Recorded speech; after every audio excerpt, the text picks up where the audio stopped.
Peace, what's going on? This is your brother Truck, the host of Street Talk. And the topic is real gangsters and fake gangsters. Now back in the days, you had real gangsters. Malcolm X, Marcus Garvey, Huey P. Newton, Martin Luther King, Frederick Douglass. These was real gangsters. Rosa Parks, Harriet Tubman. These gangsters stood up for what they believe in and stood up for their people. And as black people, we spit in their face. Why did we spit in their face? Well, the stuff they stood up for, we're doing the opposite. Rosa Parks sat in the front of the bus, was arrested, got our rights as minorities, as black people, to sit in the front of the bus. And what do?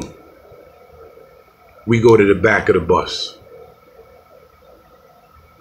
Malcolm X went out there to the streets and took homeless, drug-infested black men off the streets, got them cleaned up, gave them knowledge itself. What do? We go back on the streets. We sell drugs to each other. We sell poison to each other.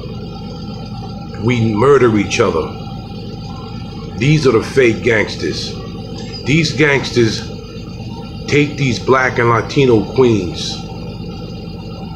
And you know the sad thing about it, these black and Latino queens allow this. Get them pregnant, eat up their food, abuse them, abuse their kids, jeopardize their lives by selling drugs, bringing guns into their home, where the government and the police department was the one that put it into our neighborhood. Ronald Reagan's era. That's how it got there, the drugs and guns. We as black and Latinos in our neighborhood, they call the ghetto, the projects, the hood. We need to clean up our own garbage. Us trying to run to white society, and what I mean the government, to help us out of the situation, gets us nowhere, because now we depend on them like their daddy and mommy. The real gangsters took a chance in life, the people that I named. Now they're in their grave. Imagine what they're thinking of right now, looking at each other. We died for this? There's a difference between niggas and black people. Niggas want to be lazy, sell drugs and guns to each other, murder each other, abuse each other, become very slick and underhanded with each other. Black people want to work hard, whether it's making $5 an hour, $6 an hour, whatever it is, they want to work hard, because you have to start from the bottom and work your way up to the top. Black people, real black people, take care of their own. Real black people try their best, even though they get shot down, to go get a loan to start a business, so they don't have to depend on working for somebody else or depend on welfare. Niggas want to depend on welfare, stay home and watch these stupid reality shows, talk crap about each other.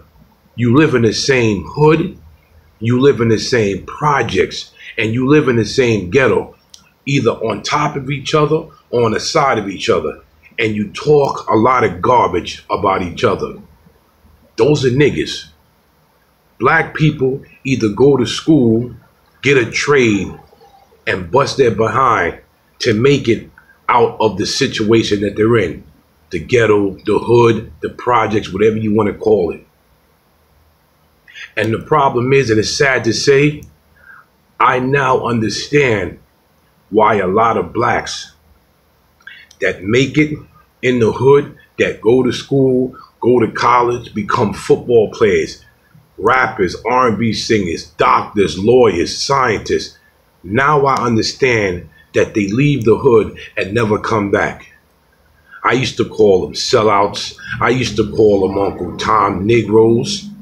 But now I understand it's not their fault. It's not that they hate their people. They don't want to be a part of the negative part of life. We already have stripes against us. They call us coons. They call us niggas. They call us spooks, porch monkeys, lazy, good for nothing Negroes. And we're feeding them. We're feeding them because we're proving them right, or at least half of us are proving them right. But if we could prove them wrong and start our own businesses and don't have to depend on welfare or a handout from mommy and daddy, the society will respect us more. They will respect us more. But right now they have that much respect for us because we don't even respect ourselves. And I'm a prime example of being a black person working hard to try to get out of this situation that I'm in. And when I leave, I'm not going to come back. I'm not coming back. It's sad to say, but I don't want to come back because it's sad that you have to look at the condition that you live and other people just don't care about where they live. We live in a place where it's infested with crack, K2, dope, drug dealers just hanging around selling drugs in front of kids, elderly